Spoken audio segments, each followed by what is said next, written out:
Welcome, and thank you for tuning in. You're listening to the Beyond 50 radio program. I'm Daniel Davis. As most of us find ourselves trying to navigate through a lifetime where we find ourselves facing challenges, we realize that as we focus on challenges, that sometimes it feels like it just goes on and on and on, as though a whole lifetime is going to be filled with suffering. But what we don't realize is that a lot of times if we may be facing problems, that sometimes if you could just find yourself centered into a present moment, that things generally aren't as bad as they seem. In other words, as one specific guest I had on the program said, you'll discover that life and reality are a lot more kinder than you believe they are. Today we're going to be talking about a thing known as spiritual freedom from limitation, which can be associated with time and age. Joining us here on the Beyond 50 radio program today is Christian Science practitioner and educator who'll talk about how we can gain dominion by living in a timeless, stressless spiritual now. Come to better understand about the meaning of eternity, never-ending series of nows, what is immediacy, and things such as that. I'd like to welcome to the Beyond 50 radio program today our guest and speaker of Time is Not a Factor in Your Life, our guest, David Holy. David, thank you for being on the program today. Thanks so much, Daniel. Thanks for having me, and that was a great intro. I appreciate everything you said. Well, here's the thing. Sometimes we get problems or challenges in our lives, and some of them could be from a choice that we made that kind of leads us into that, and then you kind of wait for the outcome. Am I going to get punished for this? And you'll find yourself going out into a day stressed about that until you know what the outcome is. And you could be going on a nice, beautiful hike, but your mind is totally focused on that and somewhere else, and it takes you out of the moment where you might even see answers right there in front of you telling you, hey, this is how the outcome's going to be. So people kind of question, how can I pull myself out of that? Is it even possible? Yeah, that's a good point. And I would say, yes, it's possible, and it's possible immediately. In other words, you don't actually have to wait for an outcome or even really wait for anything. It's immediately available right now, right on the path. And I don't know if you remember that movie. It was Bagger Vance. Right. And you had very familiar this with golfer. That movie. Mm-hmm. You are? Okay, then you probably remember the scene where the golfer, what was his name? Bobby, I can't remember the golfer's name. Oh, Bobby Jones, yes. Bobby Jones. Mm-hmm. He's down in this terrible grotto with no way to hit his ball out of there. And then this Bagger Vance shows up, and suddenly he sees there's a way, there's a path, and he was able to just chip his ball right up out of those trees, right back up onto the fairway. And I think we do sometimes find ourselves in the weeds, you might say. And there's a way.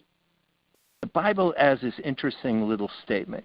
It says, a highway shall be there, and a way, and it shall be called the way of holiness.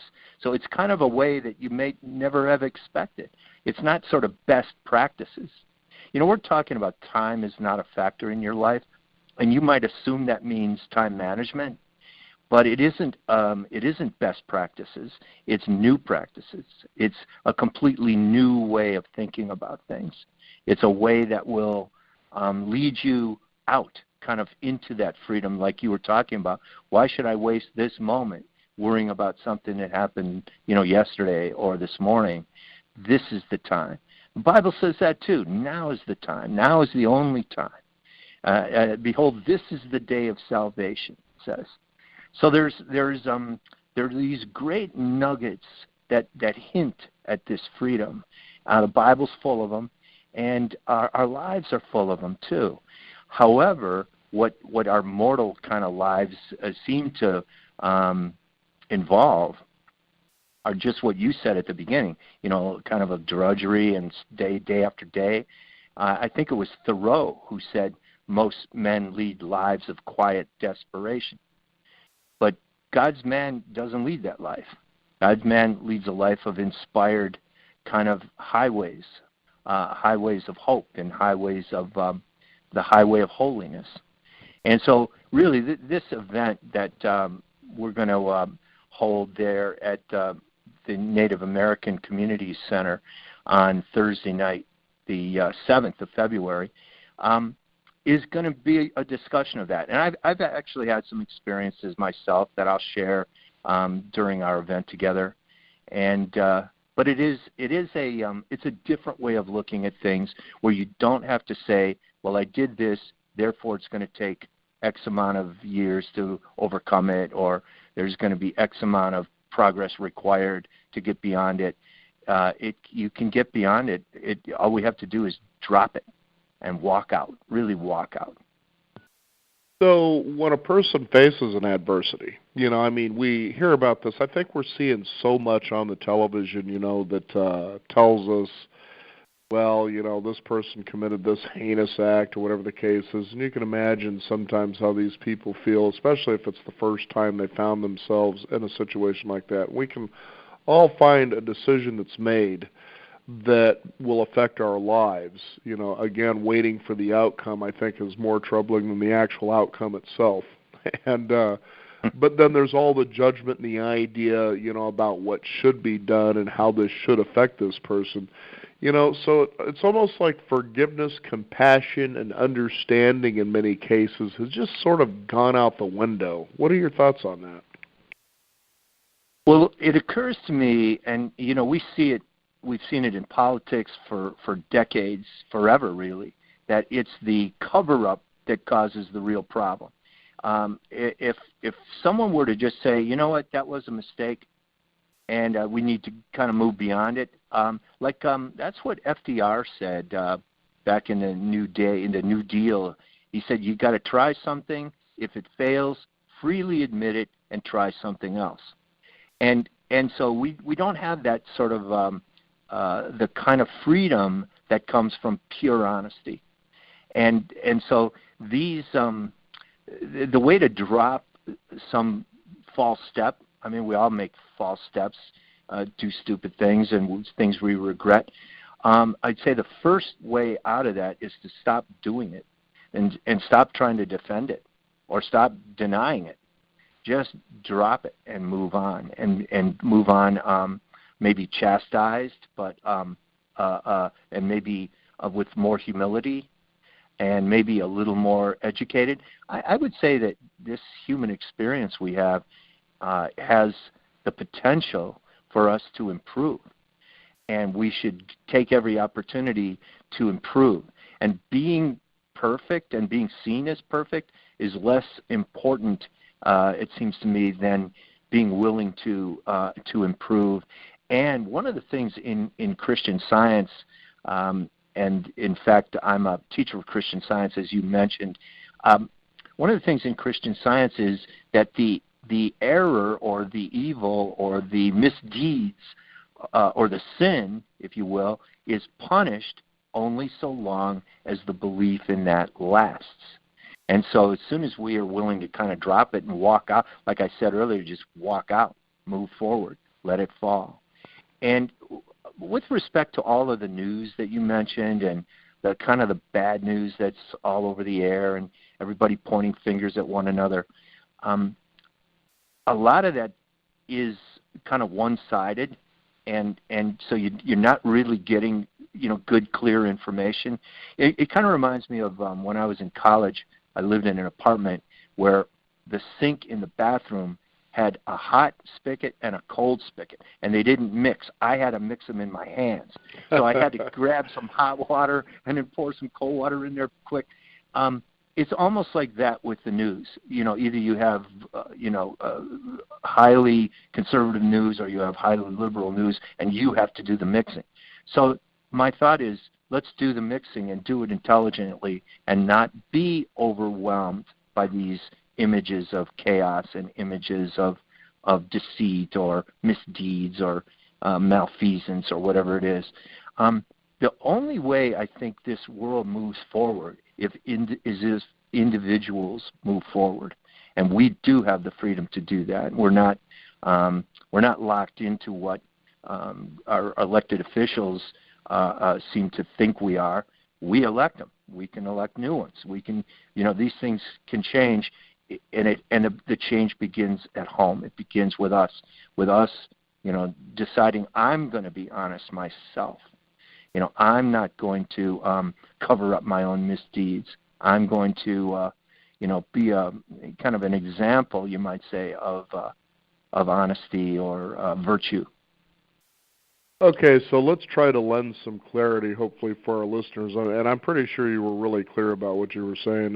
So let's go ahead and focus on a single word here that I think a lot of times is really not understood too well, and that's the word sin. Now, I remember there was something in the Bible about a prostitute approaching Jesus and saying, this is what I've done. And he just basically says, okay, well, you're aware of that, so go down and sin no more. In other words, if you stop doing it, then that's done. You're forgiven. Is that correct? That's the way I read that, too. Okay, good. That's okay. The way I read that. Yeah. So here's what I believe, or what it sounds like you're saying, and I really appreciate this because if people can really kind of tune into this part of what you're talking about is this. You make a mistake. Let's say you broke a law. It's something that you haven't done before. Okay, you didn't mean to do it, but you made a choice, and you didn't think it would turn out the way that it did, but you go, okay, look, I'm just going to go ahead and move forward, and thine will be done. And I'm sure a lot of us have heard that at least a few times in our life.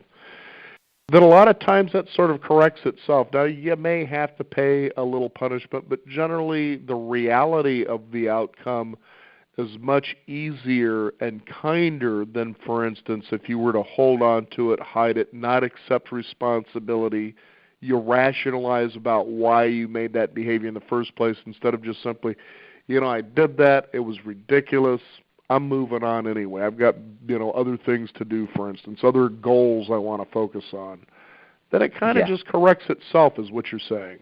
So give us a good example of that, like from examples that you or people have experienced.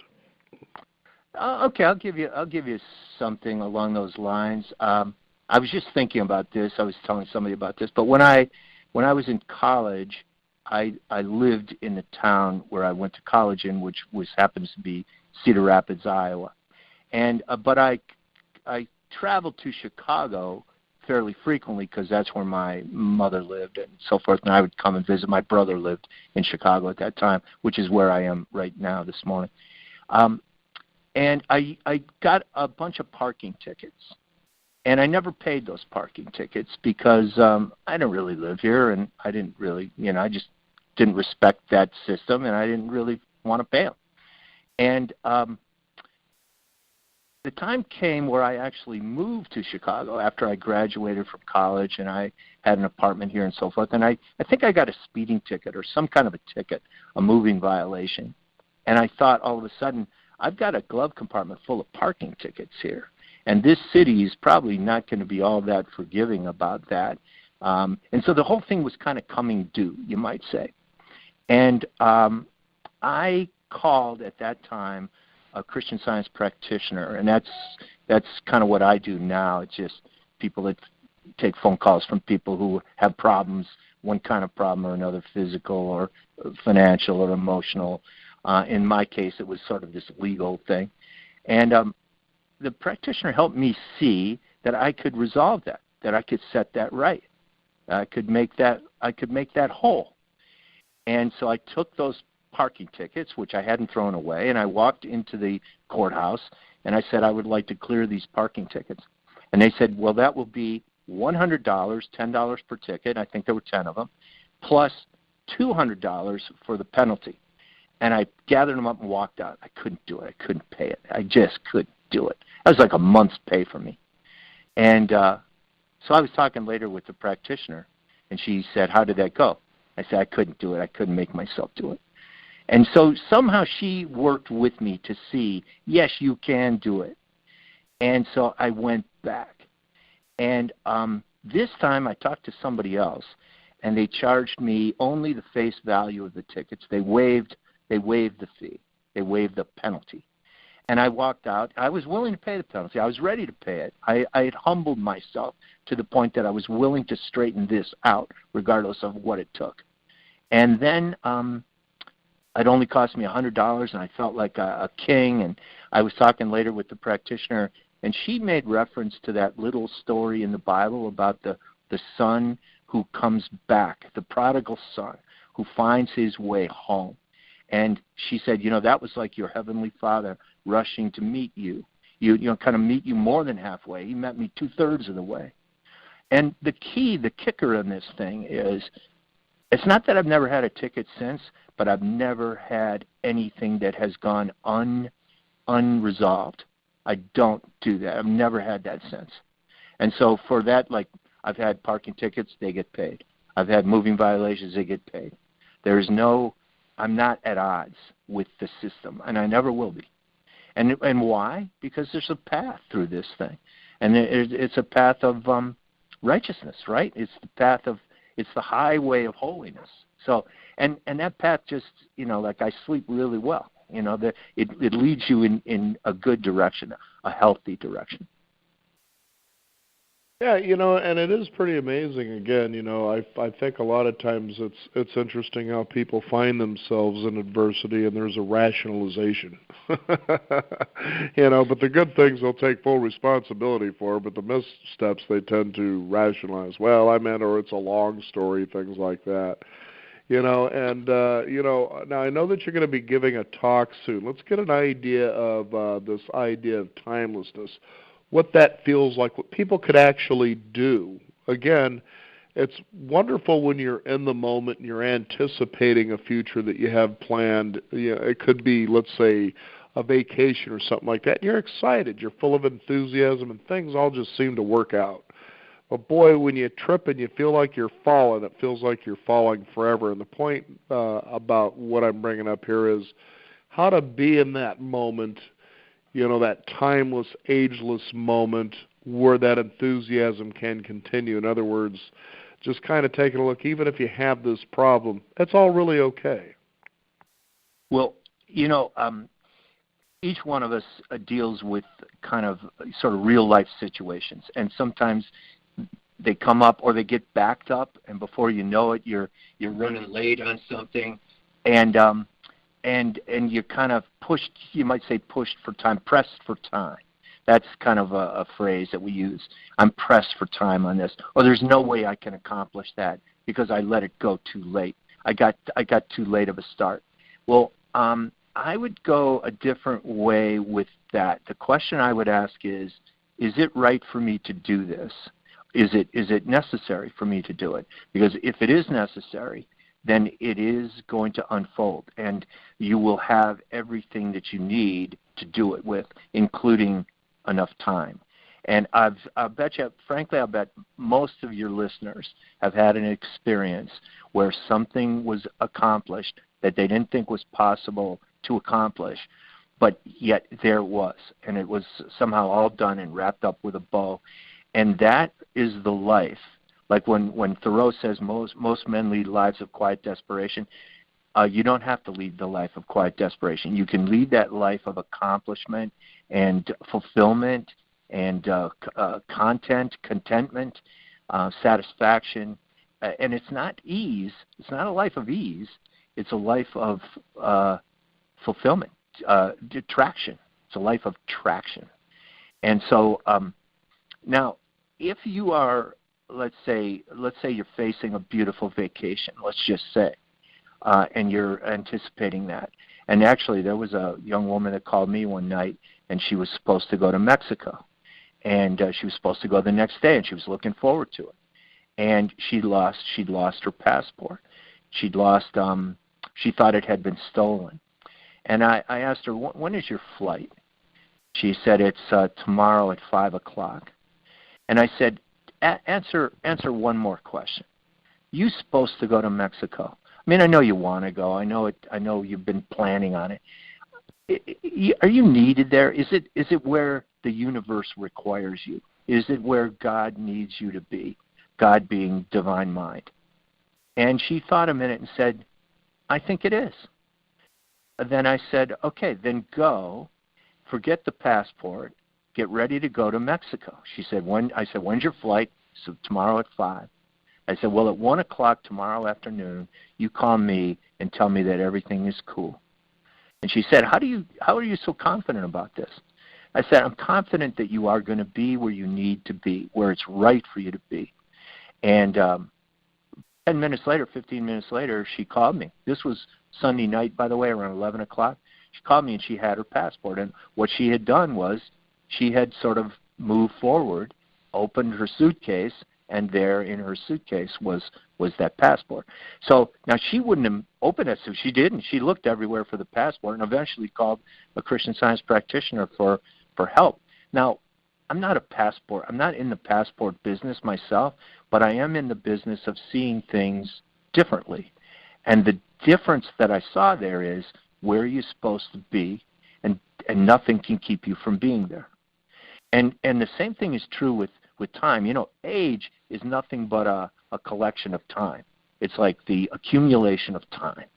In fact, when you consider, and there's an interesting idea, because I was at a wonderful park in Arizona on this yesterday, and there was a waterfall we wanted to get to, and when we got there, we're realizing, you know, you have this expectation what you think a waterfall is, but what you basically see is this water drizzling along this granite cliff face in this area that's enclosed in these big high walls in this nice little pond.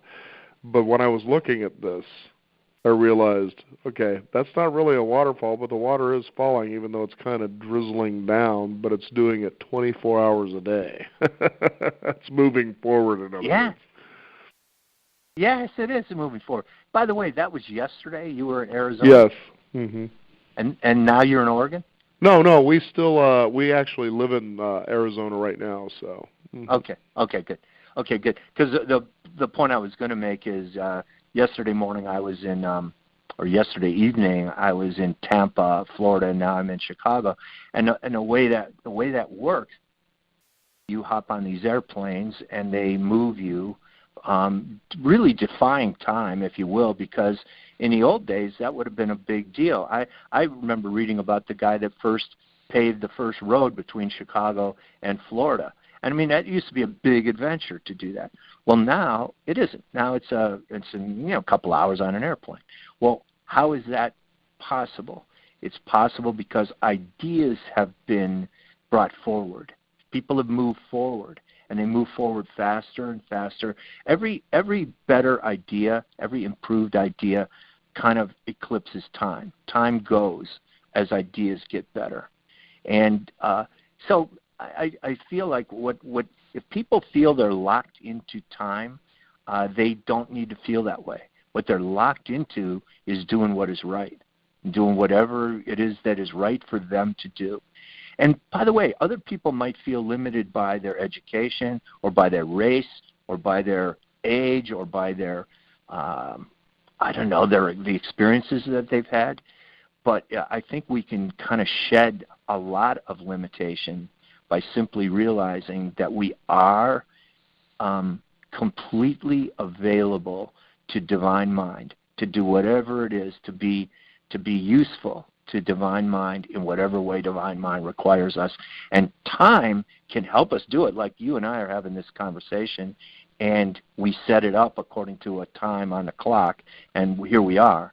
So time is useful in that respect as a measurement or as a date, but it doesn't have to limit what happens. And it really, if we don't allow it to limit us, by the way, just Daniel, you operate according to a clock. I'm sure you do at your job, and it's very strict. I'm sure it is, and yet you find a way to do it effortlessly, really easily, because you're a pro and you know how to do it.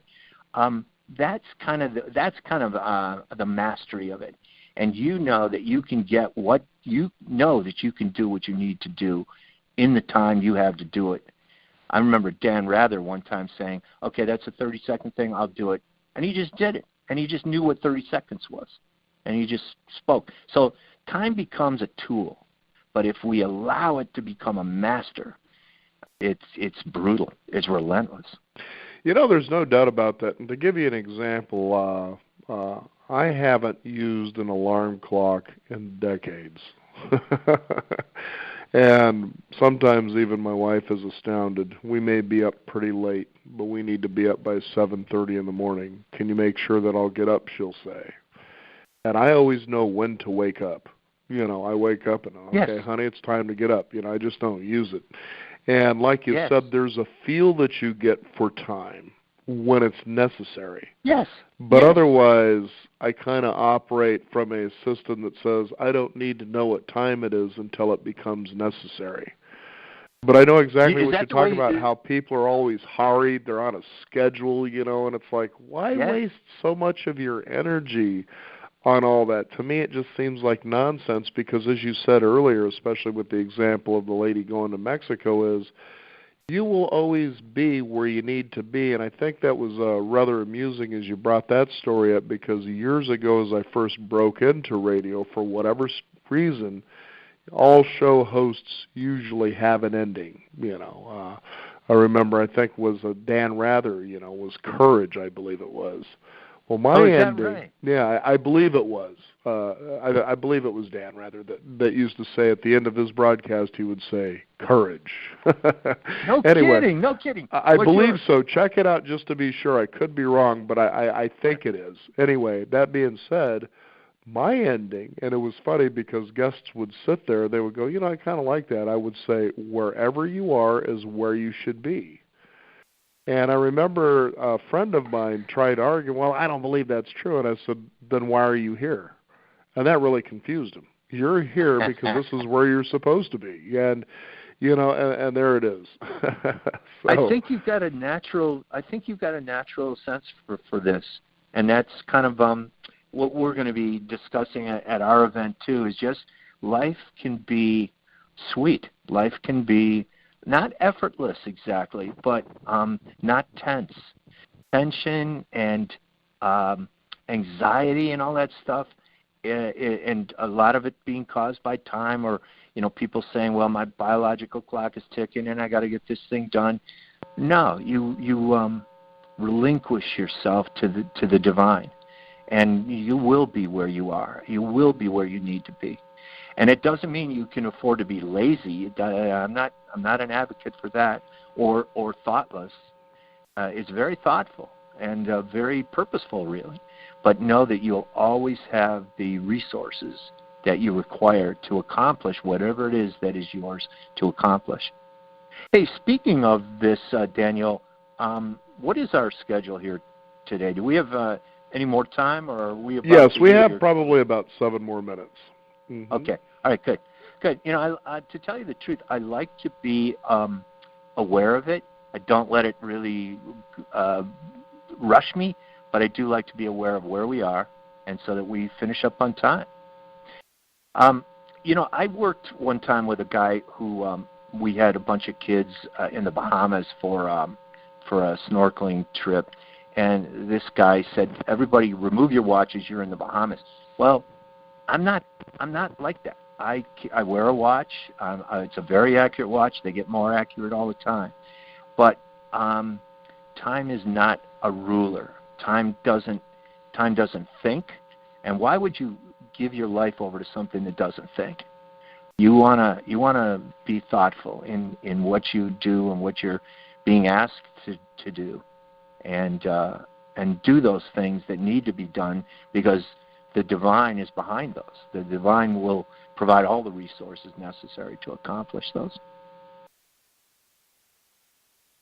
Now, how would you suggest to our listeners today to basically take that first step? Is there a thought, an exercise they can do where they can pull themselves into the internal moment? Okay. First of all, what you'll find over and over and over again in the Bible is that people understood they were not alone, that it was not them. Even Jesus said that. He said, "I can of mine own self do nothing." But he said, "But as I hear, I judge." He said, "My Father worketh hitherto, and I work." So we're working, but we're reflecting the divine. It's not our idea. I want to do this. The Bible says, if you look at it carefully, the Bible says, the Lord is my shepherd, I shall not want. It's not that I want anything. I'm never going to want anything. I have, and I always will have. And if you remember Joseph, when he went to prison, this guy was locked up abroad for a sex crime. And he wasn't ever getting out. There was no court of appeals for Joseph. And yet he was brought out of prison. And he basically had one shot, you might say, at the light. And they put him in front of Pharaoh.